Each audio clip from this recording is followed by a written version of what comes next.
Marcus Chin had been walking through the Sahara for 3 days straight. His water was almost gone, and the sun felt like it was trying to cook him alive. He was an archaeologist, but right now he felt more like a fool who had gotten himself lost chasing old stories. The GPS on his phone had died 2 days ago. His satellite phone was broken after he dropped it on some rocks. All he had was a compass and the hope that he was still heading toward the research station. His team would be looking for him by now, but the desert was huge and he was just one person. Marcus stopped to rest under a large rock that gave him some shade. He pulled out his water bottle and allowed himself just a small sip. The water was warm and tasted like plastic, but it was all he had left. Maybe half a bottle remained. He had come out here following reports from local Tuareg nomads about strange metal structures buried in the sand. They said the metal sang at night when the wind was right. Most people would laugh at stories like that, but Marcus had learned to listen when the desert people spoke. They knew things that books could never teach. As the sun began to set, Marcus started walking again. The temperature would drop soon, and he could move faster in the cool night air. The sand shifted under his boots with each step, making walking difficult.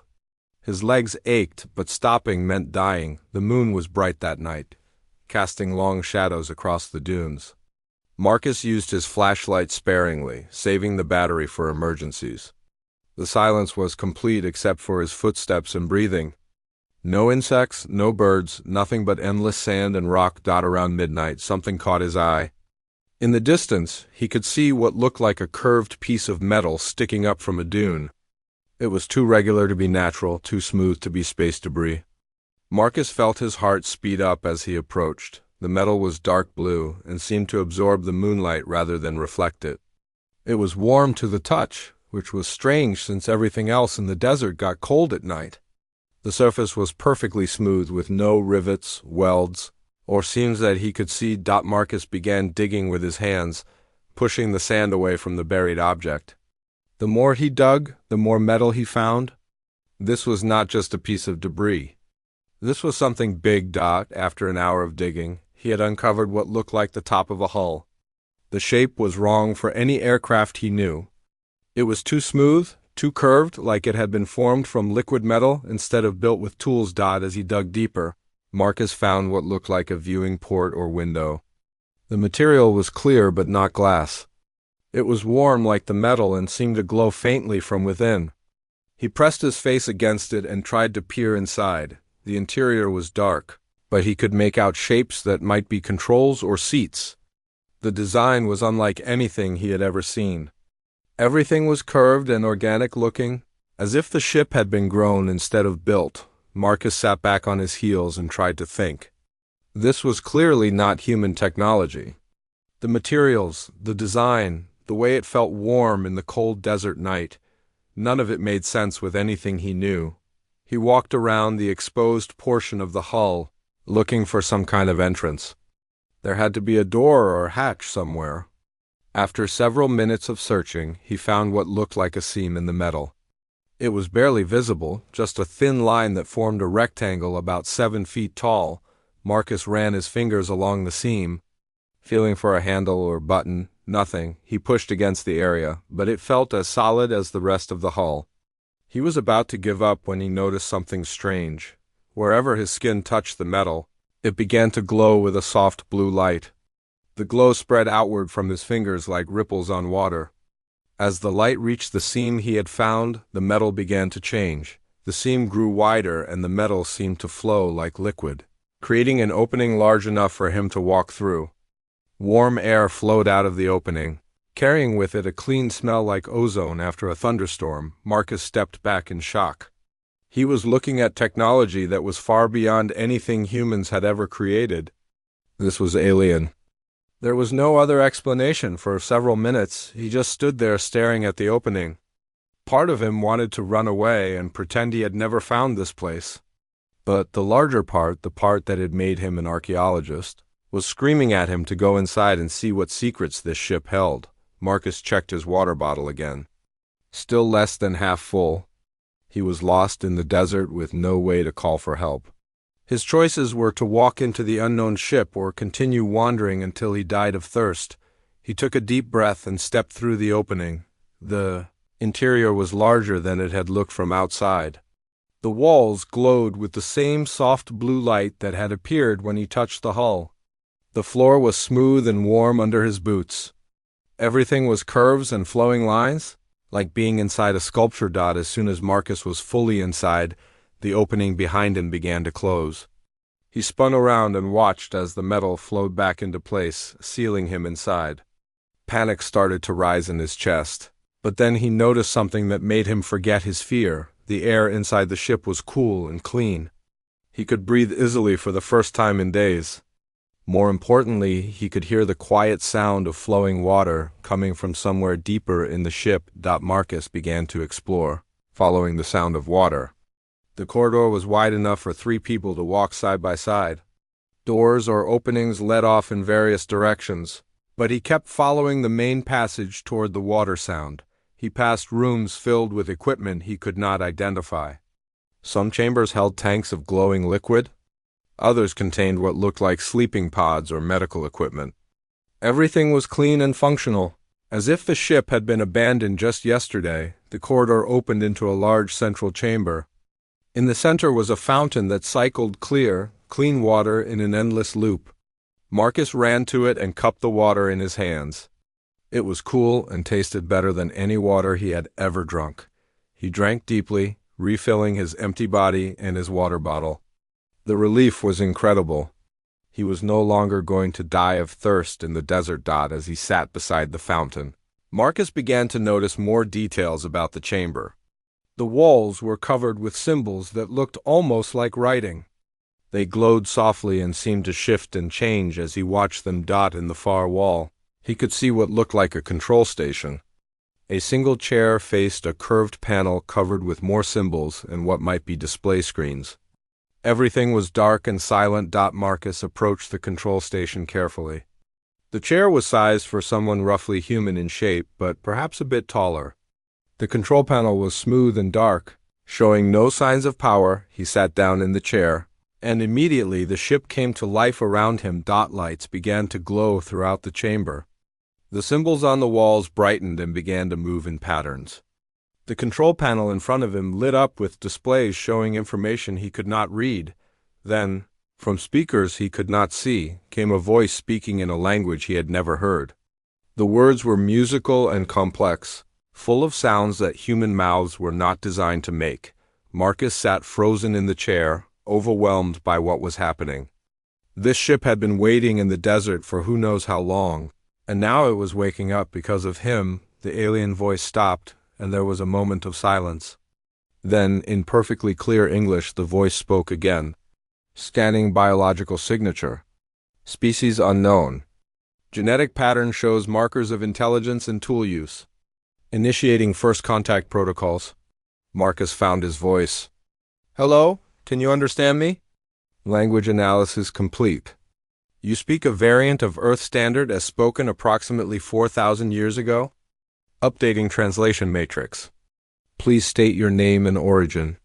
Marcus's mind raced. 4,000 years ago? My name is Marcus Chun. I'm from Earth, from the planet Earth. There was a long pause before the voice responded. Records indicate this vessel departed Earth 4,217 years ago. You claim to be from Earth, but your language and genetic markers do not match any known Earth populations from our departure time. Please explain. Marcus felt like his brain was short-circuiting. This ship was from Earth? From over 4,000 years ago? I don't understand. What do you mean you departed from Earth? Humans didn't have this kind of technology 4,000 years ago. Incorrect. The Terran colonial fleet consisted of 200 ships carrying 50,000 colonists each. This vessel, the Horizon's Edge, was the advanced scout for Colony Fleet 7. We were tasked with finding suitable worlds for human settlement in the Kepler 442 system. The voice paused, and Marcus could hear the sound of machinery starting up deeper in the ship. Our mission was delayed when we detected signs of intelligent life in this system. We landed on this world to investigate and establish peaceful contact. The crew was placed in cryogenic sleep while automated systems continued the research. Marcus gripped the arms of the chair. What happened to the crew? Cryogenic systems failed after 2,612 years of operation. All crew members were lost. This vessel has been operating on automated systems since that time, continuing to monitor for signs of the colonial fleet's arrival. The weight of what he was hearing hit Marcus like a physical blow. Your empathy. Marcus spent 3 days learning about the ship before making his decision. During that time, Artemis 7 had shown him wonders that redefined what he thought was possible. The ship's medical bay could diagnose and treat diseases that modern medicine could barely understand. The engineering sections contained power sources that could run for millions of years without maintenance. Most incredible of all were the databanks that held the accumulated knowledge of humanity's first spacefaring civilization. I want to stay, Marcus finally told Artemis as he sat in the command chair. But I have conditions. State your conditions, the AI replied through speakers that seemed to be everywhere at once. First, I want to contact my team. They're probably searching for me, and they deserve to know I'm safe. Second, I want to learn everything you can teach me about your technology. And third, when I'm ready, I want to help you figure out how to share this with humanity safely. Your first condition presents immediate complications, Artemis said. The main screen shifted to show a map of the surrounding desert. Red dots marked search patterns that were moving through the area. Your people are indeed searching for you. 7 vehicles with 43 individuals. They are approximately 30 kilometers from this position and moving in a grid pattern that will reach us within 18 hours. Marcus felt his stomach tighten. What do you suggest? I can mask this ship's energy signature to avoid detection by most sensors. However, if they perform a thorough ground search of this area, they will discover the exposed portions of the hull. The screen showed him the parts of the ship that were still visible above the sand. Even partially buried, it was clearly artificial and far too advanced to be from any known human technology. Can you bury the ship completely? Negative. Moving this vessel would require powering the engines, which would create energy signatures visible to orbital satellites. Your current human governments monitor space extensively for signs of advanced technology. Marcus rubbed his temples, feeling the weight of the decision. So my choices are to go back with them now, or risk them finding the ship? There is a third option, Artemis said. I can transport you to your research station instantaneously. Your people would find you there with a story of survival, but no evidence of this ship's existence. Instantaneous transport? Marcus asked. Like teleportation? Quantum displacement technology. I can move your atomic structure from this location to any point within a 500-kilometer radius. The process is entirely safe and leaves no traces. Marcus stared at the screen showing his search team's progress. The easy choice was to go back, to return to his normal life and keep this incredible secret. But the hard choice, the one that could change everything, was to stay and learn. If I go back now, will you still be here when I return? This vessel will remain at this location for as long as necessary. However, I must point out that returning here without detection would be extremely difficult. Your research station monitors the movements of all personnel. And if I stay now, can I ever go back? Artemis was quiet for a long moment. That depends entirely on what we discover together about your civilization's readiness for this technology. Marcus stood up from the command chair and walked to the main viewing port. Through the clear material, he could see the desert stretching endlessly in all directions. Somewhere out there, his friends and colleagues were risking their own safety to find him, but here, in this impossible ship, was the chance to unlock secrets that could transform human civilization. Clean energy, medical technology that could eliminate disease, faster than light travel that could take humanity to the stars. Artemis, show me what happened to the colonial fleet. The main screen shifted to display a 3-dimensional map of local space. Blue dots represented the planned destinations of the colonial ships, while red indicators showed their last known positions. Of the 200 ships that left Earth, only 47 reached their intended destinations. 61 were lost to equipment failures during the journey. 32 encountered hostile alien species and were destroyed in combat. The remaining 60 ships, like this one, were delayed or diverted by various factors. Marcus studied the map, seeing the scope of the disaster. 10 million people? 10,400,723 individuals? The largest single loss of human life in recorded history. And Earth never knew what happened to them? Communications with Earth were lost within 50 years of departure due to technical failures and the vast distances involved. From Earth's perspective, the colonial fleet simply vanished into space. Marcus felt a chill as he realized the implications. So humanity tried to expand to the stars over 4,000 years ago and failed catastrophically? Correct. However, your presence here suggests that humanity has spent those 4,000 years developing and growing on Earth instead. This may actually be a preferable outcome. The screen showed images of Earth from Artemis's sensors. Cities covering vast areas, lights visible from space, and clear signs of a thriving technological civilization. Your species has achieved things that the colonial civilization never managed. Global communication networks, satellite navigation, digital information storage, and sustainable energy production. In many ways, your Earth-based civilization has surpassed what the colonists achieved. Marcus walked back to the command chair, his mind racing with possibilities. What could we accomplish if we combined your technology with our modern knowledge? Theoretical projections suggest exponential advancement in all fields.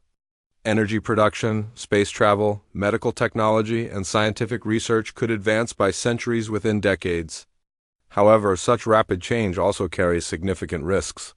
The screen showed historical examples of rapid technological change on Earth: the Industrial Revolution, the development of nuclear weapons, the computer age.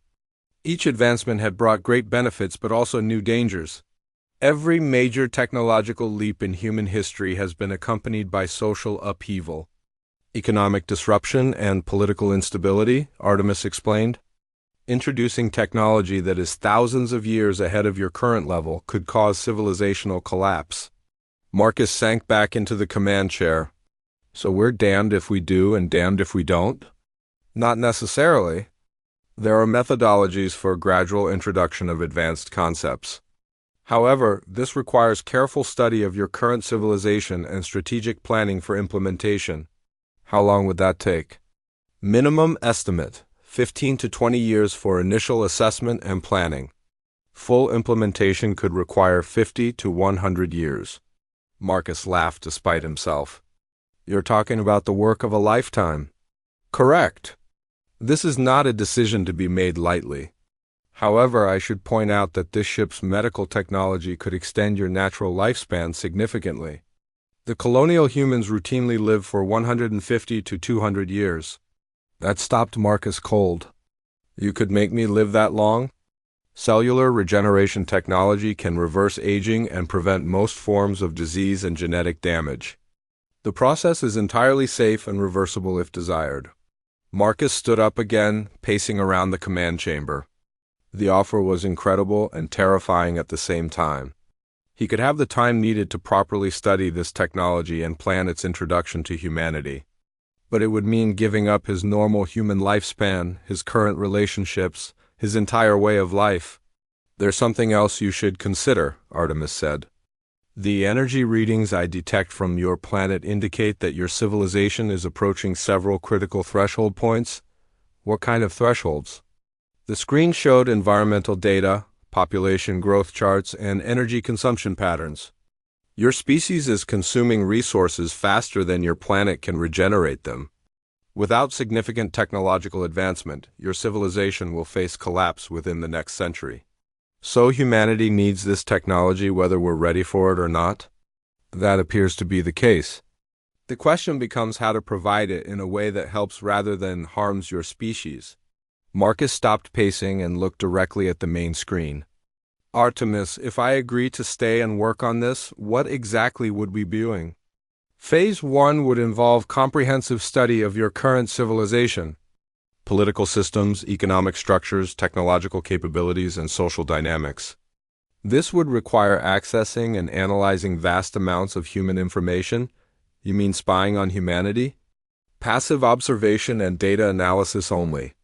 No direct intervention or manipulation. Think of it as anthropological research on a global scale. Phase 2 would involve developing integration strategies. How to introduce new concepts gradually, which societies might be most receptive, and how to minimize disruption while maximizing benefit. And Phase 3? Implementation. Beginning the careful introduction of selected technologies to chosen human institutions. Scientific research facilities, medical organizations, energy companies. Marcus walked to the viewing port again, looking out at the desert where his search team was getting closer. He thought about his life back at the university, his research into ancient civilizations, his comfortable routine off lectures and excavations. 6 months had passed since Marcus Chun made his decision to stay with Artemis 7 in that time. He had learned more about humanity's true history than any scholar could imagine, and what he discovered both thrilled and terrified him. The ship had become his home, university and research laboratory all at once. Artemis had expanded the living quarters, creating a comfortable apartment with Earth-like lighting and even a small garden where Marcus could grow fresh food. The AI had also modified Marcus's physiology using colonial medical technology, halting his aging process and enhancing his mental capabilities to better process the enormous amount of information they were studying together. "Show me the population centers again," Marcus said as he settled into the command chair for their daily analysis session. The main screen displayed a real-time view of Earth from space. Bright clusters of lights marked the major cities, connected by glowing networks of transportation and communication. It was beautiful and overwhelming at the same time. Current global population, 8,400,700,000 humans, Artemis reported. Growth rate has stabilized at 0.7% annually, suggesting your species has achieved sustainable population management. Marcus studied the data flowing across the screens around him. Much better than the colonial era. Correct.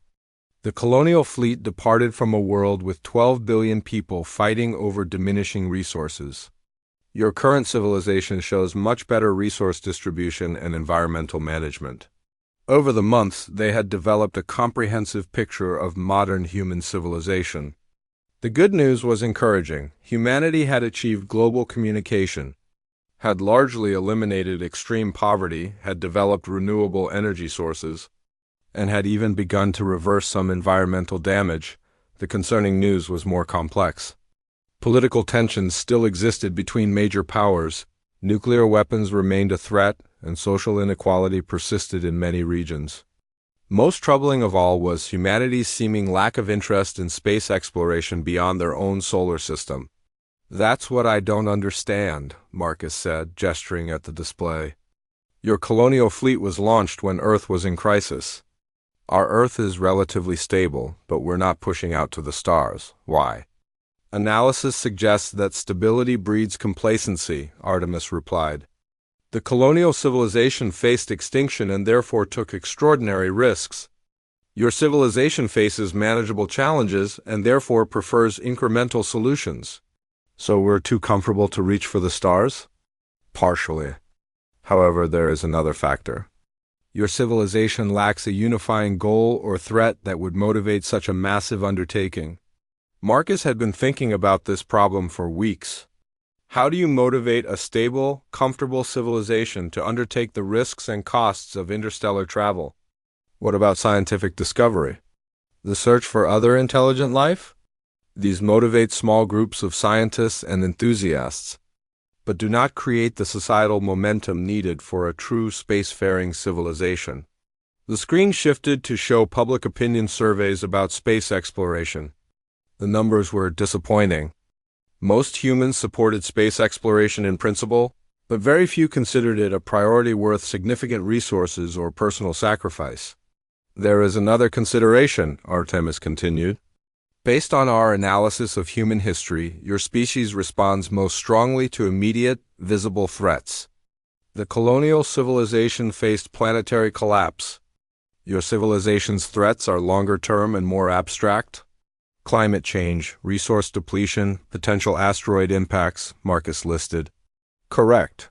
However, these threats operate on timescales that make it difficult for humans to maintain focus and motivation. Marcus leaned back in his chair, frustrated by the paradox they faced. Humanity needed to expand to the stars for long-term survival, but lacked the motivation to do so because their short-term survival was secure. What if we created a motivation? He asked. Explain. What if we revealed evidence of hostile alien life? Something that would make humanity realize they need better technology and space travel for protection? The screens around Marcus flashed red, and Artemis's voice took on a stern tone. That approach would violate the first principle of contact. Do not introduce false information that could lead to harmful actions. Marcus raised his hands apologetically. I'm not suggesting we lie to them. I'm just thinking through options. Understood. However, creating false external threats has been attempted throughout human history. The results are typically increased militarization, social control, and often violence against innocent populations. You're right. Bad idea, Marcus rubbed his temples, feeling the weight of their impossible task. So how do we motivate 8 billion people to reach for something they don't think they need? Perhaps the question is not how to motivate them, but how to prepare them for when motivation inevitably arrives. What do you mean? The screen shifted to show astronomical data from Artemis's long-range sensors. This ship has been monitoring space around your solar system for over 4,000 years. The data reveals several factors that your current civilization is not yet aware of. Marcus felt a chill run down his spine. What kind of factors? First, this galaxy contains multiple intelligent species. At least 37 distinct civilizations within 1,000 light-years of Earth. The screen showed a three-dimensional map of local space with various colored indicators marking the locations of alien civilizations. Marcus stared at it in shock. 37 alien species? Are any of them hostile? 12 show aggressive expansion patterns. 8 are technologically advanced enough to pose a threat to Earth. 3 are actively expanding in this direction and will encounter your solar system within the next 500 to 800 years. Marcus gripped the arms of his chair. Why haven't you told me this before? Because this information changes the nature of our mission. We are no longer planning for gradual technological advancement. We are preparing humanity for inevitable contact with alien species, some of whom may be hostile. The implications hit Marcus like a physical blow. Humanity wasn't just failing to reach for the stars, they were sitting defenseless while potential threats approached them. Show me the hostile species. The screen zoomed in on 3 different star systems. Each showed signs of artificial structures, energy signatures indicating advanced technology, and expansion patterns that suggested aggressive territorial growth. The hegemony of Kethmar, Artemis began, highlighting the first system. Silicon-based collective intelligence that converts organic worlds into computational matrices. They have consumed 14 star systems in the past 1,000 years. The Void Hunters, the second system lit up. Nomadic species that travels between stars in massive fleets, stripping planets of resources and enslaving or eliminating native populations. The Iron Dominion, the final system, pulsed red. Cybernetic civilization that views biological species as inefficient and seeks to replace them with synthetic alternatives. Marcus stared at the display, his mind struggling to process what he was seeing. And they're all heading toward Earth? Not directly, but their expansion patterns indicate they will encounter human space within several centuries. Given current human technology levels, the outcome of such encounters would be catastrophic for your species. So humanity doesn't have the luxury of taking centuries to gradually advance. We need to be ready for contact much sooner. Correct. This changes our mission parameters significantly. Marcus stood up from the command chair and began pacing around the command chamber. How much time do we have? Best case scenario, 500 years before first contact with the Iron Dominion. Worst case, 300 years before Void Hunter scouts reach your outer solar system. And how long would it take to bring human technology up to a level where we could defend ourselves? With gradual introduction of colonial-era technology, 150 to 200 years. With aggressive technology transfer, 50 to 75 years. But you said aggressive technology transfer was dangerous. It is. Rapid technological advancement could cause social collapse, economic disruption, or even wars as different human groups struggle to control the new technologies. Marcus stopped pacing and looked directly at the main screen. So our choices are risk human civilization collapsing from rapid technological change, or risk human civilization being destroyed by alien invasion. That is an accurate summary of our situation. Marcus felt the weight of the decision settling on his shoulders. 8 billion people depending on choices that he and an ancient AI were making in secret. There might be a third option, he said slowly. Explain. What?